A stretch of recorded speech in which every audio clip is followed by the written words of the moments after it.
Un merveilleux bonjour à tous. Bienvenue à une nouvelle vidéo de mise à jour sur la crypto. Le Bitcoin reste à 78 000 dollars américains.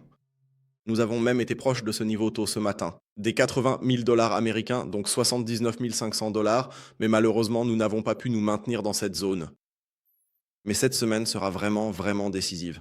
Nous avons 2 ou 3 décisions sur les taux d'intérêt.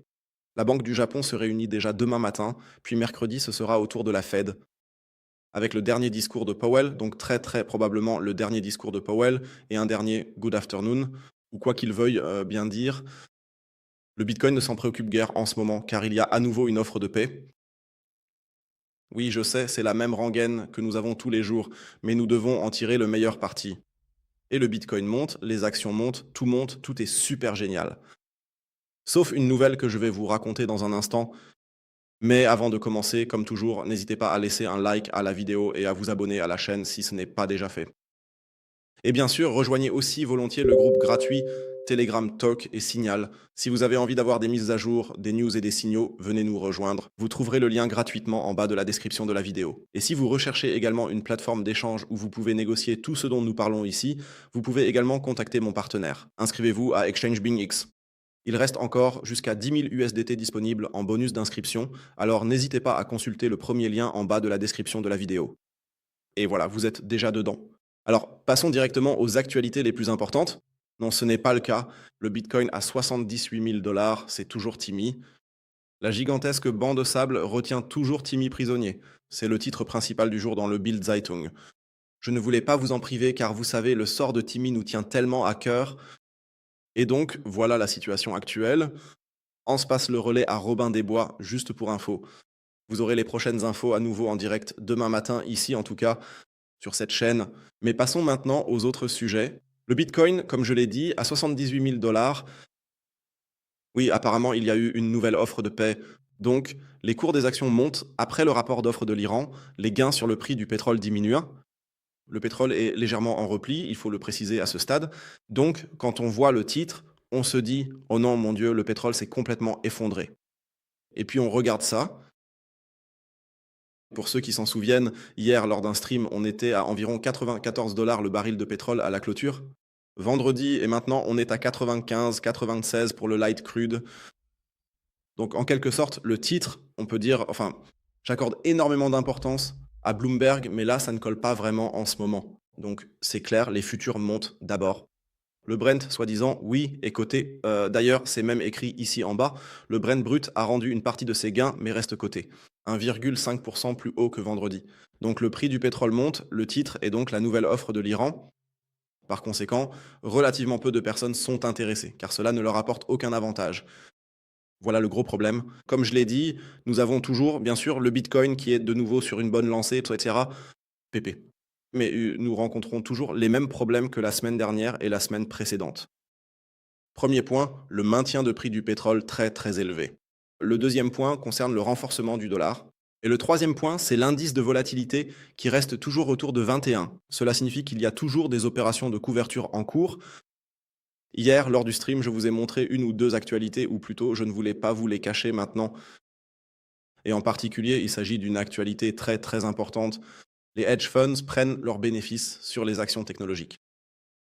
La semaine dernière, les hedge funds ont enregistré leur plus forte réduction de leur exposition à l'informatique américaine depuis juillet 2024. Donc les gros hedge funds, non-profit, le volume. Et c'est un sujet dont nous avons déjà parlé à plusieurs reprises ces dernières semaines. C'est catastrophiquement faible.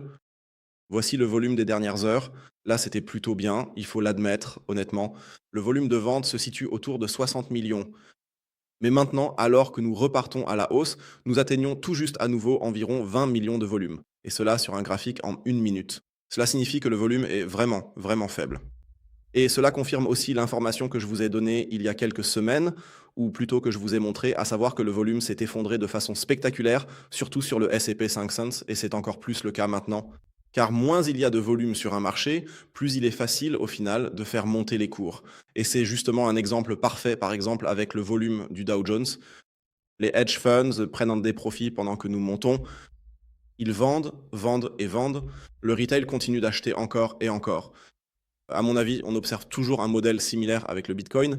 Bien sûr, nous pouvons encore facilement monter, comme nous en avons déjà parlé la semaine dernière, dans les zones de 82, 83, 84 000, parce que nous avons au-dessus notre grande vague B, notre grande vague 4, peut-être encore. C'est à peu près la limite maximale pour le moment.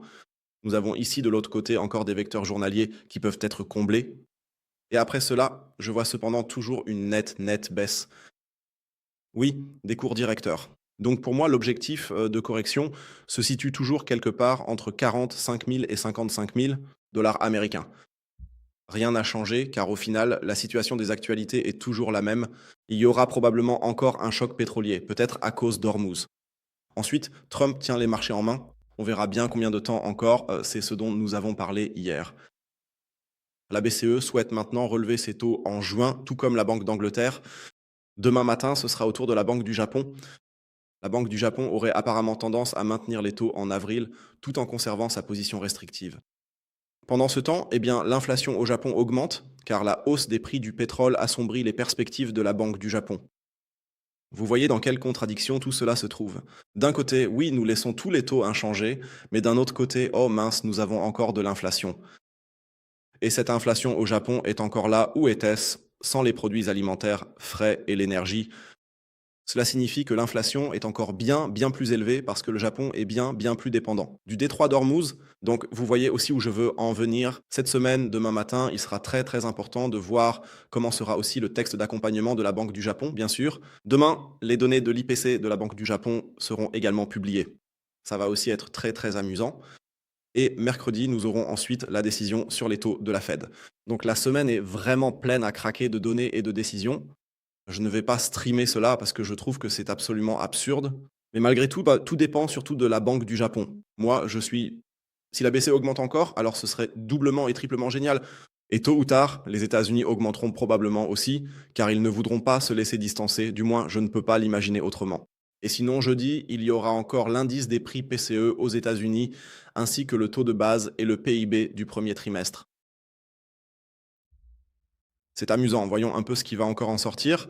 Donc une semaine bien remplie avec des données sur le marché du travail, qui pourraient bien sûr aussi devenir très intéressantes pour la crypto. Je sais, nous tradons désormais beaucoup sur le macro, mais c'est malheureusement comme ça. Sans beaucoup de volume et sans des nouvelles significatives qui font baisser les cours, qu'il aille à 82, 83 000 si tu veux, mais pour moi c'est juste comme ça. Un excès de vague B, ou plutôt un mouvement correctif à la hausse, car le volume reste très faible. Et on voit exactement le même scénario en ce moment aussi sur les altcoins. Donc pour moi, la méthode de trading serait probablement de reprendre un nouveau short ici en haut, ou même de doubler la position. Je ne vois toujours absolument aucune raison de prendre un long ici, aucune opportunité. Même si la liquidité se trouve encore au-dessus ici, malgré tout, je ne la vois pas pour le moment. Ethereum, même chose, phase totalement latérale. Regardez le volume, il n'y a pas de volume. Ethereum était cliniquement mort, tout comme Solana. Qu'est-ce que c'est que ça? Ce n'est pas de la price action, c'est juste une range sans volume, sans accumulation. Le volume dans cette range est encore plus faible qu'il ne l'est déjà. Il n'y a aucun potentiel de breakout. On ne voit nulle part une altcoin season ou une grande altcoin season qui pourrait arriver maintenant. On ne la voit tout simplement pas en ce moment. Cela n'a absolument aucun sens, techniquement parlant, sans capital bon marché, avec la possibilité que les taux d'intérêt soient nos relevés et que nous nous préparions à la prochaine vague d'inflation. Pendant que les hedge funds continuent de prendre leurs profits et s'en mordent tes doigts, et ils se disent ouais, génial, encore plus de profits, et le retail continue de pousser les cours vers le haut. C'est du moins ma théorie. En même temps, cela reste aussi une théorie pour moi. Si on poursuit ce raisonnement, l'or reste absolument haussier. L'argent reste absolument haussier, c'est évident. Nous avons eu ici notre vente massive, oui, tout va bien, mais sinon nous restons relativement stables et le volume repart à la hausse. C'est exactement ce qu'on veut voir. Je veux, dans une phase latérale ou dans une phase d'accumulation, voir des volumes en hausse. Parce que là, on voit, OK, il y a de la price action derrière. Et c'est justement ce qu'on ne voit absolument pas en ce moment dans le secteur crypto et actions. Et c'est le gros problème. C'est pourquoi, pour moi, l'or pourrait être une prochaine couverture pour un éventuel. Et là, on va à nouveau du côté du Japon avec le dénouement du carry trade. Si le yen continue de chuter ici, et le yen est déjà dans un état catastrophique, ils ont déjà des problèmes là-bas. Maintenant, ils ne veulent éventuellement pas augmenter les taux d'intérêt, ce qui, à mon avis, est catastrophique. Si l'inflation repart à la hausse, cela mettra encore beaucoup plus de pression sur le yen et donc aussi sur l'USDJPY. Cela restera donc très intéressant. Maintenant, car demain sera la décision de la Banque du Japon. Et bien sûr, la formulation également, la lecture de ceci, parce que cela pourrait donner le ton à la prochaine étape, tandis que le dollar américain, ça va certainement remonter. Pourquoi? Pourquoi? Personne ne peut le dire. D'accord. Passons au marché traditionnel, DAX. 5. Comme je l'ai dit, il faut le terminer. Nous en avons déjà discuté la semaine dernière, ainsi que des points A et B généraux. Et maintenant, le mouvement correctif vers le bas en forme de C devrait également se produire ici. Voyons voir, je viens de vous montrer le Dow Jones. Qu'est-ce qui est important ici? Nous devrions également faire partie du mouvement global A, B, C ici. Le volume le suggère absolument. Aucun volume sur ce marché. Comme vous pouvez le constater clairement, il y a une légère augmentation, mais ce que nous observons surtout, c'est une augmentation massive du volume d'achat. Volume des ventes. Il n'y a pas de volume d'achat ici. Depuis le début de cette tendance à la hausse, le volume n'a cessé de diminuer. Pas d'augmentation durable. Nasdaq, situation à peu près identique. Nous avons maintenant vu une belle bougie verte, nous avons une vague B excédentaire. Je l'ai déjà dit la semaine dernière. Pour moi, 27 500 à 28 700 points, c'est pour moi une zone de vente impitoyable. La AO, vague B excédentaire. Et ensuite, ici aussi, avec une correction en C. Je ne suis pas convaincu par le volume, et c'est pareil bien sûr pour le S&P 500. Le volume baisse, les cours montent, des gaps sous nous, des gaps partout sous nous, et c'est le même jeu, juste pour qu'on puisse aussi faire la comparaison. Entre le Bitcoin et l'ETF eShares, c'est exactement le même scénario ici. Des gaps partout, le volume diminue vers le bas. Pour moi, juste pour que vous compreniez bien, ce n'est pas un mouvement haussier intact, c'est un mouvement correctif, à mon avis, où le pire reste encore à venir tôt ou tard. C'est pourquoi les hedge funds vendent, c'est pourquoi le volume baisse, c'est pourquoi le dumb money continue d'acheter encore et encore, parce que tout semble aller bien. Et à un moment donné, quelque chose finit par éclater. La question est de savoir si ce sera le crédit privé, l'inflation ou la hausse des taux d'intérêt, parce que, comme je l'ai dit, cette semaine, nous n'aurons pas de hausse des taux, ce sujet est réglé. Mais plus la route de Homos reste fermée, plus je pense que la probabilité d'une hausse des taux est bien plus élevée que celle d'une baisse des taux. À mon avis, même un Kevin Walsh ne peut rien y faire. Sinon, au fait, encore un mot sur les obligations d'État. Prochain point, elles sont beaucoup trop élevées pour Trump. Beaucoup trop élevées pour Trump. C'est pourquoi il va encore se passer quelque chose, que ce soit un poste ou autre chose, je pense dans les prochaines 24 ou 48 heures, mais quelque chose arrivera probablement tôt ou tard. Si je prends encore des profits sur certaines actions ou autre chose, je vous en informerai. En tout cas, ici, dans ce groupe, je vous tiendrai au courant. Nous avons aussi des sous-groupes pour les actions et les ETF, donc je vous préviendrai si jamais je dois encore vendre quelque chose. Pour l'instant, il n'y a rien d'autre en discussion, sauf peut-être de prendre des profits quelque part. Prendre des profits. Nous avons pris Iron. Ce truc essaie maintenant à 70% de plus, donc aussi Google, qui est presque à un nouveau plus haut historique, mouvement explosif après notre achat ici en bas dans notre zone d'achat. Donc ça fonctionne, on attend simplement de voir.